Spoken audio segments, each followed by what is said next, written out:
we go, week 6 action, the breakdown. 2 down linemen here, Aaron Williams with T.J. Holmes. We're going to look at probably what is the biggest game of the year so far. Enterprise at Foothill. We'll touch on some other action.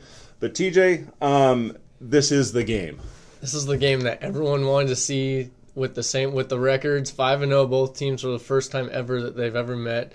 5-0. First time they've ever even been 5-0. So, I mean, this, I can't even begin to describe how big this game is, not only for, these two teams, but for how everything else plays out for the rest of the year. And to start out, TJ, I'm going to go cliche on you. I'm going to throw out the records. I don't care that these two teams are 5-0. I wouldn't care if they're 0-5. You know why? In the last 8 or 9 years that I've seen this is a grudge match. These two guys don't like each other. Enterprise and Foothill do not like each other. You can talk about the River Bowl all you want, but this is annually one of the hardest hitting, most brutally contested battles that you will see. Yeah, I was unfortunate enough to miss this game last year. I was out covering a different game, but I can't wait for this one. I mean, last year I had, the benefit of seeing Foothill Shasta as a game of the year. I covered that game twice last year. This year it seems to be the Enterprise Foothill, and whoever, I can't even describe how big this game is. It definitely, I mean, you have 2 5-0 teams, and obviously the winner of this gets a leg up as far as playoffs. So, I mean, here in week 6, we're already starting to talk about playoffs, and that's significant because you look at Paradise pulling out just a barn burner of a win last week against Chico, 47-42. You have to look at what Paradise has left and realize that they're probably going to win out. Unless there's an absolute brain fart, Paradise is going to go 10-0. They're going to get the number 1 seed in the playoffs. So right now, this game, it's about pride, but it's also about that number 2 spot. It is, and it's about that getting the home field, and it's also about who can get that first round bye in the playoffs.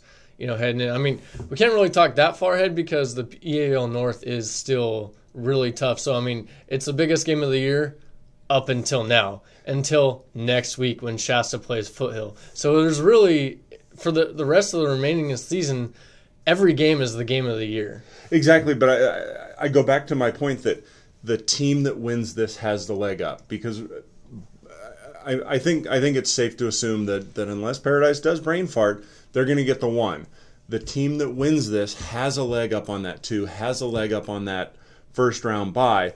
And you're right, in the EAL North, there are no gimmies. Next week it's Shasta Foothill. The week after that it's River Bowl. The week after that it's Shasta Paradise. There are no gimmies from here on out.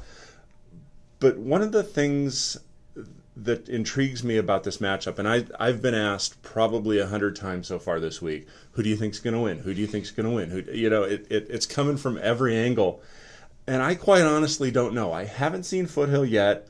You see the write-ups in the paper. You talk to people and say, "Oh, they look really good. They've got they've got an offensive arsenal."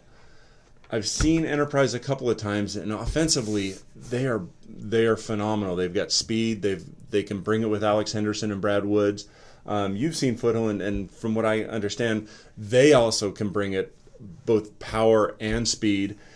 And then for me, it comes back to, all right, whose defense is going to crack? And that's really the major question in this one. I mean, everyone, as well as myself, is predicting kind of a shootout in this one. I mean, this is going to be a high-scoring game. No doubt about it. It seems like, Addison Gillum's status is still uncertain. It's kind of seeming like he's not going to be ready yet. Coming in and everything. Both teams are putting up points like crazy this year, and it's the defense that's really has the question marks coming into this game. I mean, everyone knows that both teams can score. There's no doubt about it. Yeah, and I go for a couple of things. First, we'll go with Enterprise, and you look at their defense. Their defense has played good, not great. They've come away with a couple of gutty wins down in Sacramento, but then I look at the Anderson performance, where Anderson scored, 20-some-odd points on him, and that was an indication that, yes, they can be scored on. You've got Alex Henderson at quarterback leading the Hornets offense. He's also the quarterback of that defense at middle linebacker. Can Enterprise's defense slow down Tucker Wilson, Cooper J, Tevin Slayton. Can they slow down that wing, the fly spread offense? They might be able to slow them down, but Enterprise we've seen is that they're susceptible to the big play. Foothill has that big play. Their offense is geared around the big play. So Foothill or Enterprise may be able to stop them here and there, get them in a couple 3rd and 7s, maybe on a couple incomplete passes, or just pressure defense with their great corners and everything with Kodiak Aravis and Taylor Angley. But it's that 3rd and 7, then they go over the top to Cooper J for a touchdown. So it's that one play that any time there can be a touchdown on any play for both teams in this game. And I do think Gillum's status will play a factor in this game, not only offensively for Foothill, but in preparing for the radio for the past couple weeks. You know, I talked to coaches, and one of the things that stood out to me, it was in, I think, week 2. I was getting ready to do the Enterprise game, and I was talking to Jim Burt down in West Valley, and we were just talking football. We got done breaking down the game. We were talking football, and Burt said something to me. He said, "That Gillum kid is the best linebacker I've seen in 25 years here." And that's a pretty big compliment, seeing some of the talents that's come through here, especially when you realize that he's replacing Mitch McCarthy. Without Gillum back there at middle linebacker in that linebacker spot, that makes, for me, that raises question about Foothill's defense. I mean, they're stout. They're not allowing a whole lot of points per game. Real gutty win up in Lassen, up in Susanville. You know, blocked field goal at the end. But it's going to come down for me. Who's got the better defense on that Friday night? And right now, I can't tell you my answer to that question, because you know both teams are going to be well prepared, because both coaching staffs are unbelievably smart and schematically gifted, that they're going to have their kids prepared. So with Gillum out, they've learned how to play without that monster in the middle for the past few games. So I would kind of lean towards Foothill's defense on the side of, just because they're used to playing without Gillum now. They've seen a couple of good teams. They've seen a good running team in Lassen. Enterprise can move the ball on the ground, but at the same time, Alex Henderson is that same spot for Enterprise as Gillum is for Foothill, but he's in here. And he had an interception last week. He's gotten a couple sacks. He's had some interceptions this year already. It's really hard to say who I could kind of lean towards one way for the defensive battle. Yeah, I think for me, in breaking down this, I think there's going to be some real intangibles here. And you look at, and they're fairly balanced on both sides of the ledger. You've got Enterprise, which has won a couple of big games down in Sacramento. You've got Foothill, which went to Paradise to play in the rematch of the Kia Classic that they had last year, and you were there. You saw them come away with a win against Deer Valley, where they had to come back and really kind of gut check time. Also the win against Lassen.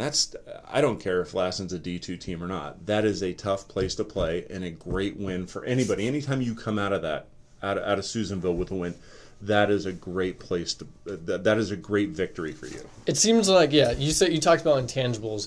There are certain intangibles in this game that I could see making a big difference. Special teams. When it comes down to who's going to win, and it's so close and no one can figure out who's going to win, it's those intangibles, like you said, that special teams both have really great kickers of, you know, who's going to get gutsy enough to throw an onside kick out there and recover it to get an extra possession?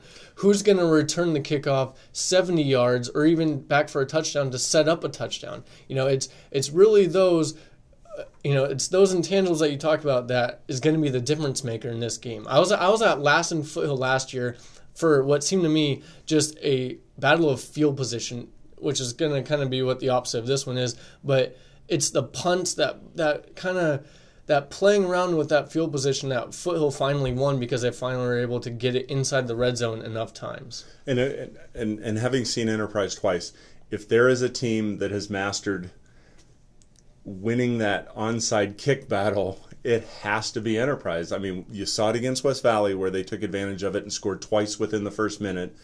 and they did it repeatedly to Central Valley, where they, that little pooch kick or an onside kick, they recover. And in both of those games, that was a real turning point. And so you've got to look at that in addition to their 2-point conversion, which, we've talked about before. I would have broken that out this week against Foothill instead of last week against Central Valley. But I do know, in having covered this matchup for the past almost decade now, one of those intangibles to me is that Enterprise, more so than the River Bowl, circles this game as its true litmus test. And I think no matter what the circumstance, you've seen it a couple times where Foothill goes up to Washington State and comes away with a big win, and the next week Enterprise stings them.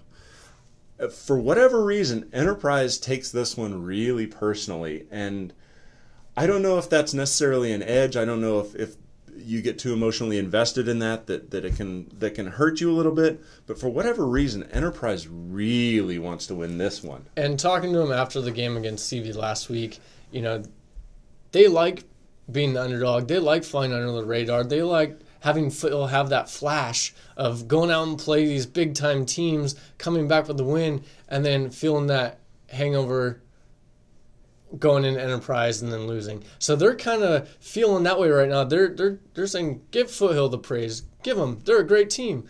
We like to have the underdog role, and we're going to show you that we don't deserve that underdog role anymore, because we're going to come out on top this week. And that's the feeling I get talking to a few of their players this week. It's definitely going to be a battle, and I'll be calling it on the radio on Fox Sports Radio 1670. You'll be covering it. If you can't get there, listen to it on the radio. If you can't get there, read about it in the paper or on Reading.com the next day. And then kick yourself for doing that, because this is going to be the game of the year. And get there early. Definitely get there early. There's also a couple of other intriguing games on the docket this week. You got Shasta at 3-2 traveling into Chico to play Pleasant Valley 3-2. Shasta coming off a bye. PV trying to lick its wounds after going up to Lassen and getting beat pretty badly.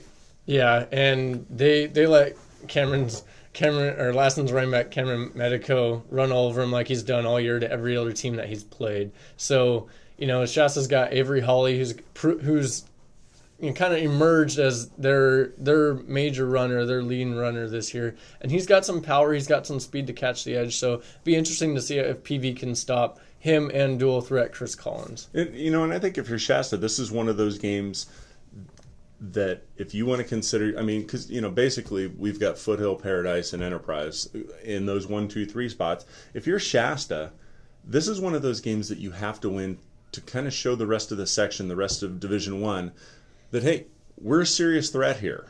They lost a game in Eureka that talking to Aaron Gingrey, he was just like, I have no idea, no rhyme or reason how we could lose that game that we did. If you're Shasta, you have to come away with a win here. You have to put PV down on a lower rung than you, and I think a win shows Shasta that hey, we belong in the conversation. Well, yeah, and I think that they have to get a win here, because PV is looking like the weakest team in the EAL North right now. The remaining Shasta schedule: Foothill undefeated, Enterprise undefeated. They get a non-conference game against Paradise, and then Chico, who put up 42 against Paradise. So that schedule is probably the hardest schedule for any other Northern Section team remaining this year. So this game against PV has to be a win for Shasta. Definitely does. Moving on, you got 0-4 Red Bluff at 2-3 Lassen, and again a 2-3 Lassen team, which is probably the best 2-3 team you'll ever come across. I have a feeling this one's going to get ugly quick, especially with the way Cameron Medico has started to run. I've seen him a couple of times. Shasta in the first week of the season bottled him up, except for one explosive run where he was stopped at the line of scrimmage, bounced it out, and still ran 70 yards, and just outran everybody. You say bottled up, he still ran for about 150 yards of that game, which was probably one of his season lows for the way he's running. Yeah, it's not going to be good news for Red Bluff, I have a feeling. Moving on, you've got 3-2 Corning at 3-2 West Valley in the start of NAL play, and this is going to be an intriguing matchup too, because you've got West Valley, which is in D1, and they're fighting to show, hey, we belong in the conversation as well, just like Shasta. Yeah, and now that West Valley, the rest of their schedule is all D2, they're going to need to come out with these to make sure that they get the points for a league title, take first for a league. Going up against Corning, this is going to be a game that's going to be won in the trenches. I think so, but I think you've got to look at just kind of a tale of two teams. West Valley loses 7-0 to Sutter, who arguably is the best team in Division II, to open the season. And then the past 2 weeks, West Valley has put up some ungodly numbers. Yeah, and Josh Balker's finally getting going. Austin Clark, a sophomore running back, finally kind of emerged as that viable number 2 threat, and could also pose as a decoy in some cases. I mean, he scored 7 touchdowns in the last 2 weeks. So, yeah, I think if West Valley can get it going early and kind of start that ball rolling downhill and get Corning on its heels, it should be an easy night for West Valley. Wairika travels 3-2. Wairika travels to Central Valley also at 3-2. CV we saw last week, they were just clearly overmatched against Enterprise, and Central Valley, they can make some noise in the D2 playoffs, but they've got to get back on the winning track. And I think Wairika is a good place to start that, because you look at the NAL, and I think CV can go. They've got a matchup against Gridley next week. I think they can win out until they get to West Valley, and then that final week against West Valley will be a real litmus test as to where they wind up seated in the playoffs. Yeah, and I agree with you here. CV starting off with league play with Wairika is going to be a big one here for them. Let me throw this side out to you, is that this is a third team in a row that CV's playing coming off their bye week. So they've kind of had a rough schedule as far as that goes, that every team has been prepared for the Falcons so far. Yeah, throw out that rest versus rust argument, huh? Yeah. 5-0 Sutter travels to Anderson at 2-3. Sutter's good. Haven't seen a little bit of the film from the West Valley game. Sutter is clearly the class of D2, and Tim Patterson's crew down in Anderson is going to be facing an uphill battle against them all night long. Yeah, and I mean, they've had it rough now. This is our third undefeated team that they've played. They played Foothill, they've played Foothill, they've played Enterprise, now they play Sutter. The top 2 teams in D1 and the top team in D2. So it's a little bit of a rough preseason for Anderson, but they jump in the NAL and play next week. Definitely, but I go back to what Tim and I talked about a couple weeks prior, is that you go out every week and you expect to win, and there are no moral victories. However, you are able to put stuff in your memory bank that helps you out later on, and that's if I talked to him. They're getting ready to play Las Plumas, one of their 2 wins, but he was talking about Foothill, and he said, hey, I expect to go out to win against Foothill, and we all know what happened, 55-21 or whatever it was. But I think those types of games help you out down the road, because there are things that you do during a football game in which you're successful, and you can build upon those and use those at a later date. And I think that's not a moral victory coming out of a playing Sutter, but I think if you can gain an edge that you can use later on down the road, then that's worth it. Yeah, I agree with you. Now, another game we got going on is Fall River at Bernie. I mean, this is a huge rivalry, yet Fall River has absolutely owned the Raiders, winning the last 20 straight. I guess owned is an understatement, but I can't think of a word that... A hammer and a nail. I can't think of a word that comes to describe their success against their rival. No, definitely. Both teams come in 0-1 in the SCL. Both teams come in at 1-4. And you have to imagine that the law of averages is going to catch up to Fall River one of these times, and Bernie's going to come away with a win. And God help the town of Bernie when they do. Exactly. Because that's going to be a party like no other. Another game we got going on, Trinity is coming down to face UPrep. The interesting thing about this game is that UPrep had some early success, a couple of losses. Trinity had some early success, and had been run out of the second half of the past 2 games. And you've got to figure that Trinity's getting tired of getting beat in the second half and is going to find a way to play a full game. Yeah, and I talked to Jamie Green after that, and he was just absolutely disappointed after that loss last week. Another loss that came in the second half, came in the fourth quarter. So he said, I promise you, I bet you anything that these kids are going to be the hardest working kids in the state of California this next week. We're going to go an extra half an hour at practice. We're going to go an extra half an hour in game film. We're going to do whatever it takes so that way we don't get upset by you prep in this one. There you go. Finally, Pierce at Mount Shasta. There'll be some other games. Check Reading.com for all the scores. Check the record searchlight on Saturday for those scores. I will be on the radio, Fox Sports Radio 1670, calling the Enterprise Foothill game.